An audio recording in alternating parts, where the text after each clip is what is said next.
ગરમીની સાથે સુરતમાં રોગચાળો સતત વધી રહ્યો છે। છેલ્લા 3 મહિનામાં ઝાડા ઉલટીના 2606 કેસ નોંધાયા, ટાઇફોઇડના 85, કમળાના 8 કેસ નોંધાયા છે।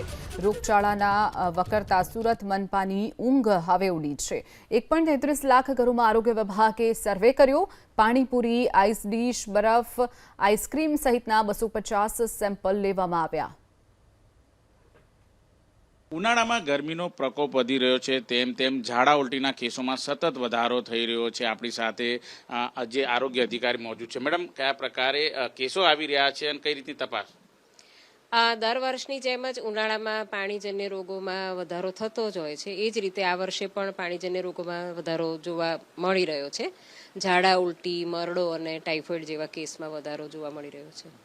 કયા કયા વિસ્તાર છે જે આ પ્રકારના કેસો વધારે છે અને કઈ રીતનું પ્રિકોશન માટે સલાહ?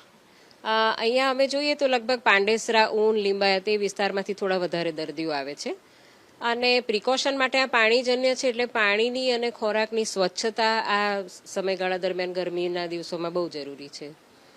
જેમાં પાણી ઉકાળીને પીવું જોઈએ। ફિલ્ટર હોય ઘરે તો ફિલ્ટર્ડ પાણી પીવું જોઈએ, ફિલ્ટર ન હોય તો ઉકાળીને ઠંડુ કરીને પીવું જોઈએ।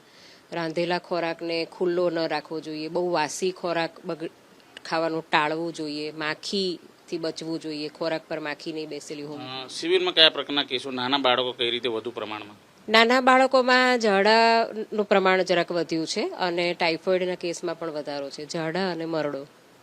બિલકુલ જોઈ શકાય છે, નવી સિવિલ હોસ્પિટલમાં સારવારમાં અત્યારે હાલ વધારો કરવામાં આવ્યો છે અને જે પ્રકારના કેસો વધી રહ્યા છે ત્યારે આરોગ્ય વિભાગ પણ દોડતું થયું છે।